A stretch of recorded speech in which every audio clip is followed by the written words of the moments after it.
Hello everyone and welcome to this video. And in this video, we're going to explain to you what is Bitcoin. Now, Bitcoin is a consensus network that enables a new payment system and a completely digital money. It is the first decentralized peer-to-peer payment network that is powered by its users with no central authority or middleman. From a user's perspective, Bitcoin is pretty much like cash for the internet.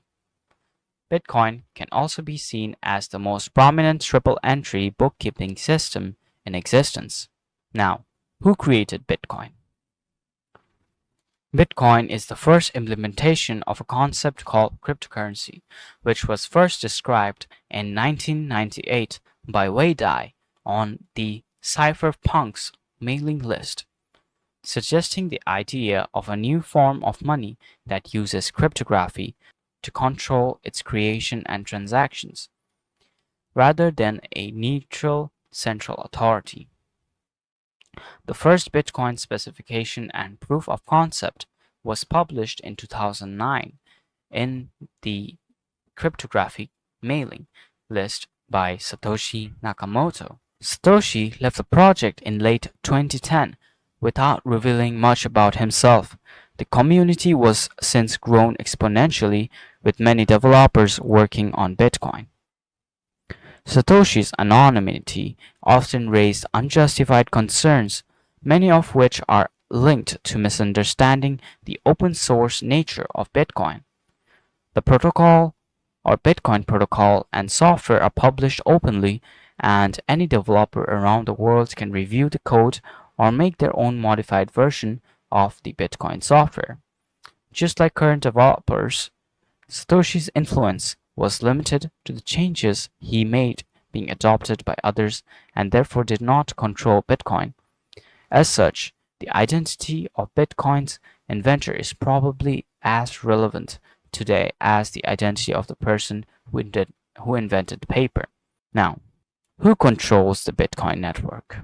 Nobody owns the Bitcoin network, much like no one owns the technology behind email. Bitcoin is controlled by all Bitcoin users around the world, while developers are improving the software. They can't force a change in the Bitcoin protocol because all users are free to choose what software and what version they use. In order to stay compatible with each other, all users need to use software complying with the same rules. Bitcoin can only work with a complete consensus among all users. Therefore, all users and developers have a strong incentive to protect this consensus. Now, how does Bitcoin work? From a user perspective, Bitcoin is nothing more than a mobile app or computer program that provides a personal Bitcoin wallet and allows a user to send and receive Bitcoins with them. This is how Bitcoin users think it works, mostly. Behind the scenes, the Bitcoin network is sharing a public ledger called a blockchain. This ledger contains every transaction ever processed, allowing a user's computer to verify the validity of each transaction. The authenticity of each transaction is protected by digital signatures, corresponding to the sending addresses, allowing all users to have full control over sending Bitcoins from their own Bitcoin addresses. In addition, anyone can process transactions using the computing power of specialized hardware and earn a reward in Bitcoins for the service. This is often called mining. To learn more about Bitcoin mining, you can always go to the Wikipedia page and learn from there also. Alright? Next. Is Bitcoin really used by people? Yes, there are a growing number of businesses and individuals using Bitcoin. This includes brick and mortar businesses like restaurants, apartments, and law firms, as well as popular online services such as Namecheap and Overstock.com. While Bitcoin remains a relatively new phenomenon, it is growing fast, and as of May 2018, the total value of all exceeding Bitcoins preceded 100 billion US dollars, with millions of dollars worth of Bitcoins exchanged daily. Now, how does one acquire Bitcoins? As payment for goods or services? Probably yes. You can also purchase Bitcoins at a Bitcoin exchange. You can exchange Bitcoins with someone near you, or you can even earn through competitive mining. Alright? While it may be possible to find individuals who wish to sell Bitcoins in exchange for a credit card or PayPal payment, most exchanges do not allow funding via these payments.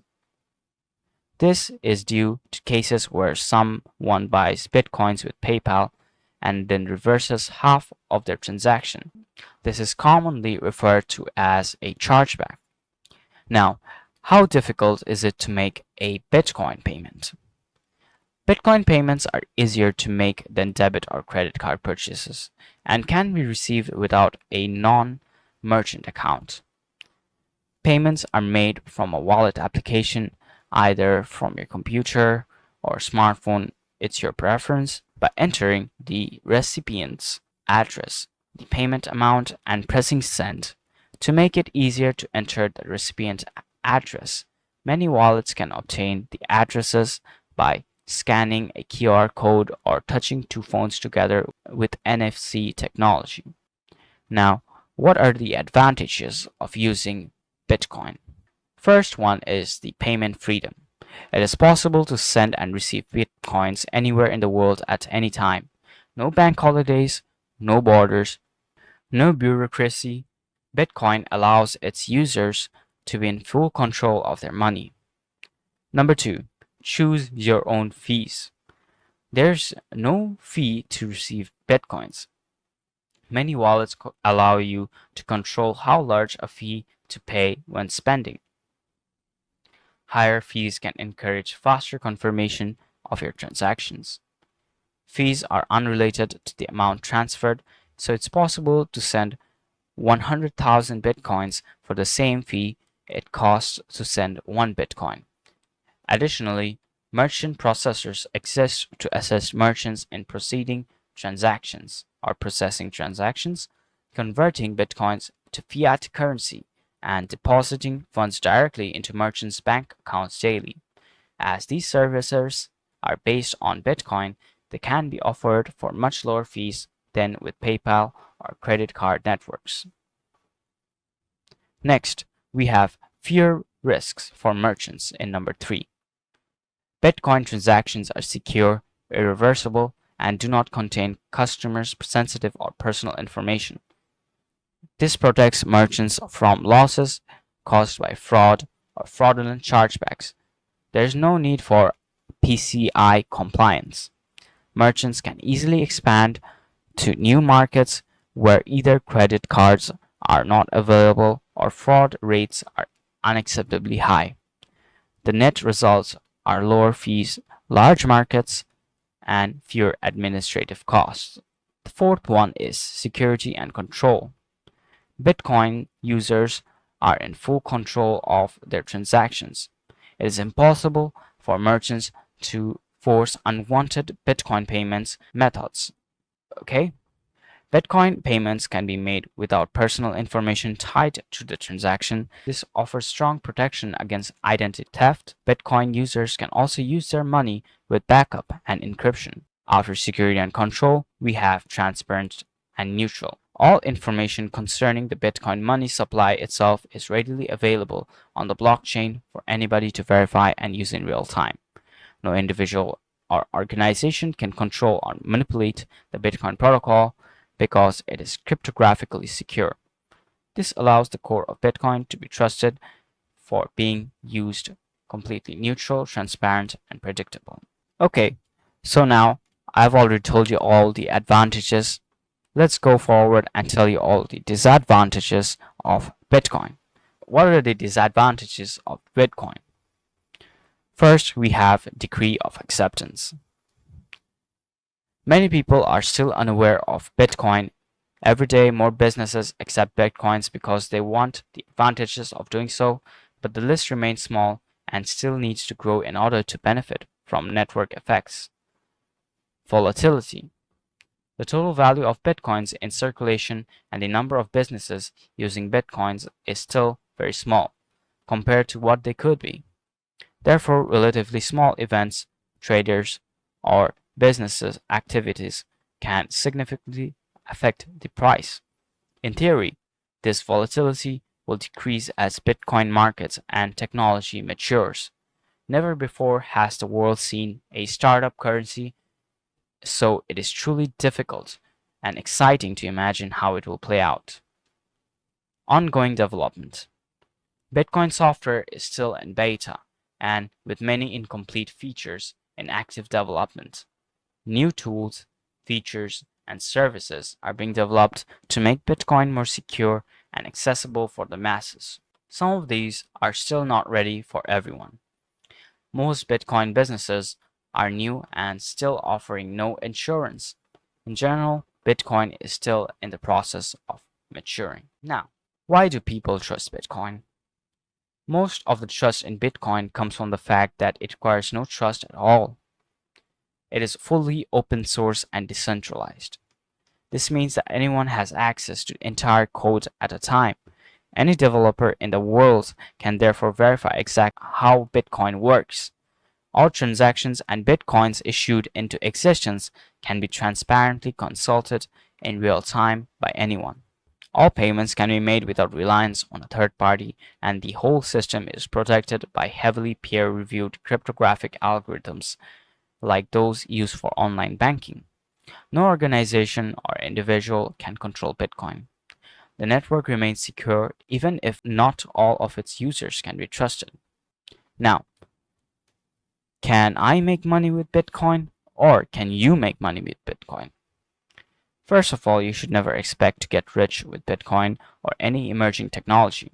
It is always important to be wary of anything that sounds too good to be true or disobeys basic economic rules. Bitcoin is a growing space of innovation, and there are business opportunities that also include risks.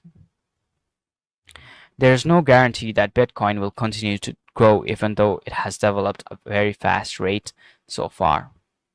Investing time and resources on anything related to Bitcoin requires entrepreneurship. There are various ways to make money with Bitcoin, such as mining, speculation, or running new businesses. All of these methods are completely competitive and there's no guarantee of profit. It is up to each individual to make a proper evaluation of the costs and the risks involved in such projects. Now, is Bitcoin fully virtual and immaterial? Bitcoin is as virtual as a credit card and online banking networks. Bitcoin can be used to pay online and in physical stores like any other form of money. Bitcoin can also be used to exchange in physical forms such as denarium coins, but paying with a mobile phone usually remains more convenient. Bitcoin balances are stored in a large distributed network and they cannot be fraudulently altered by anybody. In other words, Bitcoin users have inclusive control over their funds and Bitcoins cannot vanish just because they're virtual. Is the Bitcoin anonymous? Bitcoin is designed to allow its users to send and receive payments with an acceptance of privacy, as well as any other form of money. However, Bitcoin is not anonymous and cannot afford the same level of privacy as cash. The use of Bitcoin leaves extensive public records. Various mechanisms exist to protect users' privacy, and more are in development. However, there is still work to be done before these features are used correctly by most Bitcoin users. Some concerns have been raised that private transactions could be used for illegal purposes with Bitcoin. However, it is worth noting that Bitcoin will undoubtedly be subjected to similar regulations that are already in place inside existing financial systems. Bitcoin cannot be more anonymous than cash, and it is not likely to prevent criminal investigations from being conducted. Additionally, Bitcoin is also designed to prevent a large range of financial crimes. Now, what happens when Bitcoins are lost? When a user loses his wallet, It has the effect of removing money out of circulation. Lost bitcoins still remain in the blockchain just like any other bitcoin. However, lost bitcoins remain dormant forever because there's no way for anybody to find the private keys that will allow them to be spent again. Because of the law of supply and demand, when fewer bitcoins are available, the ones that are left will be in higher demand and increase in value to compensate. That is all for this video. Thank you for watching.